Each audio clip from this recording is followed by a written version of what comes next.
Hey guys, I'm PhilInTheBlanks. Welcome back to Let's Play Phoenix Wright Ace Attorney. Mr. Payne, Winston Payne, great pun name, is about to unleash his first witness to the murder of Cindy Stone. So let's get on with that, shall we? Yes, Your Honor. This is bad.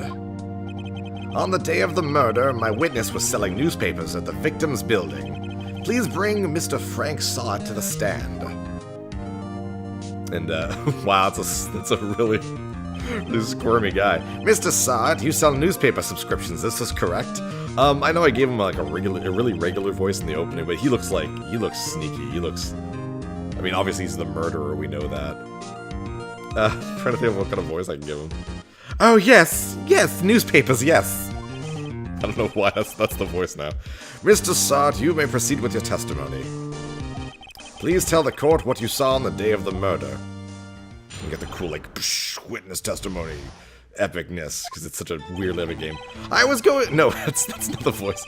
I was going door to door selling subscriptions when I saw a man fleeing an apartment. I don't know why he's got a fake British accent. I thought he must be in a hurry because he left the door half open behind him. Thinking it strange, I looked inside of the apartment. Then I saw her lying there, a woman, not moving, dead. I quailed in fright and found myself unable to go inside. I thought to call the police immediately. However, the phone in her apartment wasn't working. I went to a nearby park and found a public phone. I remember the time exactly. It was 1 p.m. The man who ran was without a doubt the defendant sitting right over there.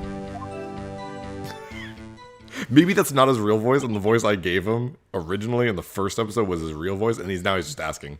Or acting. Larry, why didn't you tell the truth? I can't defend you against a testimony like that. Incidentally, why wasn't the phone in the victim's apartment working? Your Honor, at the time of the murder... I'm going to have so many voices, I'm going to get so confused so easily. Your Honor, at the time of the murder, there was a blackout in the building. Aren't phones supposed to work during a blackout? Yes, Your Honor. However, some cordless phones do not function normally. Cordless phones. That dates this game. Holy crap. Anyone out there under the age of friggin' 15 remember cordless phones? I don't mean cell phones. Like you'd see it right there. It looks like that Wii remote on a stand. That's like a cordless phone. The phone that Mr. Sott used was one of those, Your Honor. I have a record of the blackout for your perusal. Blackout record added to the court record. Actually, let's check that out. See what that has to say. Electricity to Miss Stone's building was out from noon to 6 p.m. at the day of the crime, and we remember that the crime took place at 4 to 5, so it was during the blackout. So he's telling the truth there. Now, Mr. Wright. Yes, Your Honor. You may begin your cross-examination. Cross-examination, Your Honor. All right, Wright, this is it. The real deal. What exactly am I supposed to do? Why, you exposed the lies in the testimony the witness just gave. Lies? What, he was lying? Your client is innocent, right? Then that witness must have lied in his testimony. Or is your client really guilty? Exclamation mark, exclamation mark, exclamation mark. How do I prove he's not? You hold the key. It's in the evidence. Compare the witness's testimony to the evidence at hand. Seriously, you're a friggin' lawyer. How do you not know this? There's bound to be a contradiction in there. First, find contradictions between the court record and the witness's testimony. Then, once you've found the contradicting evidence, present it and rub it in the witness's face, like a dog who shit on the carpet. I wish you said that. Okay. Touch the court record button and point out contradictions in the testimony. So that's basically the point of the game. Every time a witness has testimony, you have a cross-examination where you can press them on each of the individual statements, and then you find something that doesn't make sense and you present evidence. You can see at the top right there, I have 5 exclamation marks. Later in the game series, it's a life bar. In this game, it's specifically 5 shots, and that's it. Regardless of how big or small the mistake is, each mistake takes away one of those exclamation marks. Later in the series, they make it so that the life bar takes an appropriate amount off of the life bar. So if you make a small mistake, it's like very small, and like sometimes it's a really difficult one, so it's like, we're gonna give you a lot of tries, and sometimes it's super obvious ones, and there are actual ones that will, if you make a like, one mistake on it, regardless of your life, it will take it all, so. Alright, so, he was going door to door at some subscription when he saw a man fleeing an apartment. I'm gonna press him. I'm gonna press him on everything, just to see what happens. Isn't a man leaving an apartment a common sight? I find it odd you would take notice of him. I don't know. He just deemed strange to me, that's all. Like he was mad and yet frightened at the same time. Just like a criminal fleeing the scene of a crime. Is that the same voice? I don't freaking know. The defense requests that the witness refrain from conjecture. Of course. What the witness means is that the man he saw looked suspicious. So, what happened next? So, basically, like, I'm going to go back there for a second.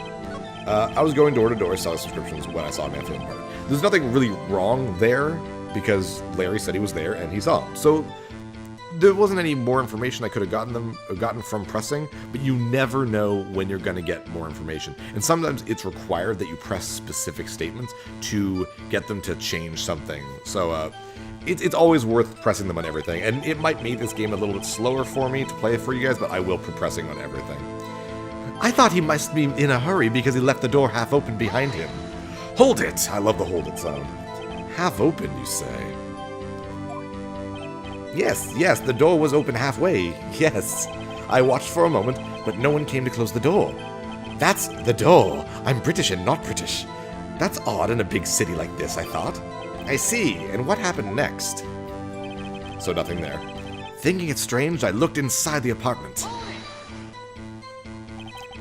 What gave you the idea to do that? Well, the door was half opened, you see. Isn't it only human to want to peek? He's so squirmy, look at that guy. We climb mountains because they are there. It's the same thing. Truer words have never been spoken. Anyone would look inside. Why did Payne cut him off so quickly? So you looked into the apartment. What happened next? Then I saw her lying there, a woman, not moving, dead. Are you sure she was dead? Well, no, I guess I wasn't. But she wasn't moving at all, and there was blood everywhere. I guess that would look fatal to anyone. Very well, what happened next? I quailed in fright and found myself unable to go inside. So you didn't touch anything in the apartment? Yes, I mean, no, nothing. Okay, what happened next? I thought to call the police immediately. You thought to call the police. Does that mean you didn't actually call them? Please, listen to the rest of the testimony. You thought to call the police. What happened next? Wow, a lot of useless information here. However, the phone in her apartment wasn't working. Her phone in her apartment wasn't working in the area that you said you touched nothing at all. You suck, boy. The phone in her apartment wasn't working? Yes, I mean, no, it wasn't, right. But you said you didn't go into the apartment. Or did you? Dun dun dun! Oh, that? I can explain that. There was a cordless... I'm almost pain there. There was a cordless phone on a shelf in the entranceway. Getting all nervous, just like him, I guess. I reached inside and tried using that to call. And that phone wasn't working, correct? What happened next? I went to a nearby park and found a public phone. That was a pubic phone. That wouldn't have been a good phone call at all. Why use a public phone? Don't you have an iPhone like everyone else now? Well, you see... Oh, there you go. Actually answers it. Well, you see, I don't have a cell phone. And being the middle of the afternoon, there was no answer at the nearby apartments. Ah, right. What time did you call again? I remember the time exactly. It was 1 p.m. 1 p.m. Are you certain? Yes, absolutely. He seems really confident. 1 p.m.? Right? Doesn't that seem strange to you? Present some evidence to contradict him. So they purposely basically make it so that the last statement, I think it was the last statement, is the one that you gotta press to, or not, you don't have to press it, but the one that's the wrong thing. Oh, and I guess there's one more statement. We'll press it anyways. The man who ran was, without a doubt, the defendant sitting right over there. Are you absolutely 100% positive? Yes, it was him. No mistake about it. The witness says he's certain. And then I think that's, yeah, then it just circles. That's all of it. There must be a contradiction in there somewhere. Examine the court record button if something strikes you as being suspicious. Then find the evidence that contradicts his testimony and present it to him. So we know what it is, and at least you should if you've been paying attention at all. We're going to go on to what time he thought. 1 p.m. So if you look at the thing, obviously it was not, because she died at 4 to 5. So this is a really obvious one. Let's present it and see what happens. Objection, of course. You found the body at 1 p.m. You're sure? Yes, it was 1 p.m. for certain. Frankly, I find that hard to believe. Your statement directly contradicts the autopsy report. The autopsy notes the time of death at somewhere around after 4 p.m. There was no body to find at 1 p.m. How do you explain this 3-hour gap? Exclamation mark, exclamation mark, exclamation mark. Oh, that. Oh, I hate Payne's objection noise. It's so, This is trivial. The witness merely forgot the time. After his testimony, I find that hard to believe. Mr. Sartre, why were you so certain that you found the body at 1 p.m.? Gee, that's a really good question. Great job, Wright. Way to put him on the spot. That's all you have to do. Point out contradictions. It gets harder, by the way. A lot harder later on. Because the smallest, stupidest thing can be the thing you're looking for. Lies always beget more lies. See through one and their whole story falls apart. Wait, I remember now. Would you care to give your testimony again? So, and that's the point of the game, is to move on. And now we get a new testimony from Frank Sott. You see, when I found the body, I heard the time. There was a voice saying the time. It was probably coming from the television. Oh, but it was 3 hours off, wasn't it? I guess the victim must have been watching a video of a taped program. That's why I thought it was 1 p.m. Terribly sorry about the misunderstanding. Such a dick. I see. You heard a voice saying the time on a taped program. Mr. Wright, you may cross-examine the witness. It's very obvious what the problem is here, so maybe we'll just do this. You know what to do. I've got this one. This one's a very obvious one. Let's press anyways, just to get some flavor text. But I think we all know what the problem is here. You said heard, not saw? Yes, heard. All I saw was the body lying there. I didn't think to look at anything else, least of all my watch. Isn't that a little strange? So you're saying you heard something. But if you were so shocked by the body, you wouldn't hear anything at all. The witness did say he actually heard the time. It's ludicrous to suggest he wouldn't hear anything. I agree with that. That's a little bit stretch from Phoenix. I have to agree with the prosecution. Witness, continue your testimony. There was a voice saying the time. It was probably coming from the television. Are you sure it was a television and not a radio? Like, that friggin' matters, right? Well, no, I guess it might have been a radio. Incidentally, there was no radio on the premises. There was only one large television. Right? I can't put my finger on it, but something about this seems fishy. Something about hearing the television. The witness has testified he heard the time. Oh, but it was 3 hours off, wasn't it? How do you explain the gap? Well, it's a clothing store for people. Well, that's my joke of the day, I'm sorry. Well, witness, can you explain this? Wow, nothing from there. I guess the victim must have been watching a video of a tape program. Wow, that sentence ran away with me. Or from me. A video? Yes, that would explain why the time was wrong. True. Right. I think the problem lies someplace else. We're agreed that you heard the time of the scene, then.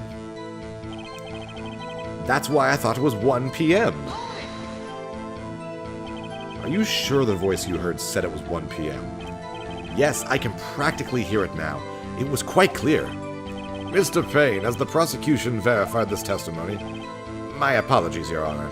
I, too, have only just learned that the witness heard the time. Oh, I'm really sorry. I only remembered it just now. Squirmy, man. terribly sorry about the misunderstanding. Well, you just watch it. Not much point pressing him on that one, was there? Yeah, I love the little flavor text. Is that it? Okay. Notice anything suspicious? So, even sometimes if you don't press anything and you just kind of go around the circle, sometimes, Mia or whoever you have else with you in the court, can say like, maybe there's something looking at it. So it probably comes from the television. Okay, so, unless you really, really haven't been paying attention, there was a blackout. So obviously that's the problem. So, yeah, that one's an obvious one. Hold it right there! My voice is too deep for Phoenix. The prosecution has said there was a blackout at the time of the discovery, and this record proves it. You couldn't have heard a television or a video. Gah! Well, irk. The defense has a point. Do you have an explanation for this, Mr. Sart? No, I find it quite puzzling myself. Quite. I need a towel, I'm sweating friggin' bullets. Wait, I remember now. Mr. Sart, the court would prefer to hear an accurate testimony from the very beginning. These constant corrections are harming your credibility. That, and you seem rather distraught. My apologies, Your Honor. It must have been the shock of finding the body. Very well, Mr. Sard. Let's hear your testimony once more, please. Oh, we're wearing him down. We're wearing him down. We should have time to do one more, and then we'll call it an episode. Actually, I didn't hear the time. I saw it. My God, you can't keep anything straight, man. There was a table clock in the apartment, wasn't there? Yeah, the murder weapon. The killer used it to hit the victim. That must have been what I saw. You saw a clock. I guess that would explain it. The defense may cross-examine the witness. Gladly. Phoenix has a lot more confidence suddenly. So, I don't know about you, but I don't remember there being a clock. Especially not the murder weapon. Actually, I didn't hear the time, I saw it. Frank saw it! Haha! That strikes me as a very suspicious mistake. Yes, I can see how you'd be a little doubtful. I'm really sorry. I only just remembered that table clock. A table clock? There was a table clock in the apartment, wasn't there? A table clock? Was there a clock at the scene? This is the first I've heard of it. Yeah, the murder weapon! The killer used it to hit the victim! The murder weapon? Yes, the table clock that was used as a weapon! That's what I heard! Did you doze off in the middle of my testimony or something? Something's fishy here. That's a really, really obvious one, so let's just go ahead.